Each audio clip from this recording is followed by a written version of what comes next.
Pretty good, how are you? Good.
Warfare training, damage control, general seamanship, and various others. We have the two submarines, the Corner Brook and the Victoria.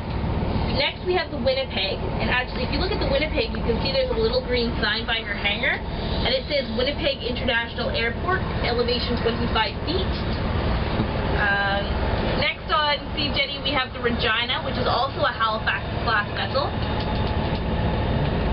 At the very end we have HCMS Protector, which is jokingly known as the Walmart of the seas. She is large, very large, and she is our replenishment vessel. So she is a complement of 260 crew and officers, plus 45 air personnel, plus 3 helicopters, plus just under 15,000 tons of fuel, 400 tons of aviation fuel, just over 1,000 tons of dry cargo, and 1,250 tons of ammunition. She's large. 1,000 ships were repaired here. So to get a ship into dry dock, what they do is they flood the dry dock using pumps, move the caisson, that bit at the front, out of the way, they float it out, they bring a ship in, they move the caisson back into place, and sink it by filling it full of water. Then they pump the water out via the pump house. And it takes about 10 hours to empty, which is incredibly quick. Are the Orca class vessels at Sea Jetty, and they are the training vessels. So they have classrooms, bunk space, mess halls on board, as well as a full bridge, the size of the bridge on the larger vessels. So that's alright, so right here we have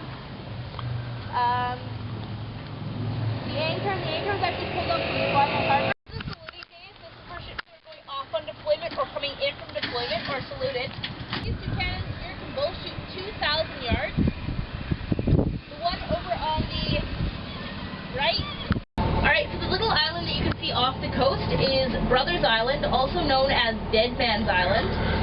It was a First Nations burial ground, but once the Royal Navy came in the mid-1800s, they started using it as their own cemetery, and they put like battery on there as well.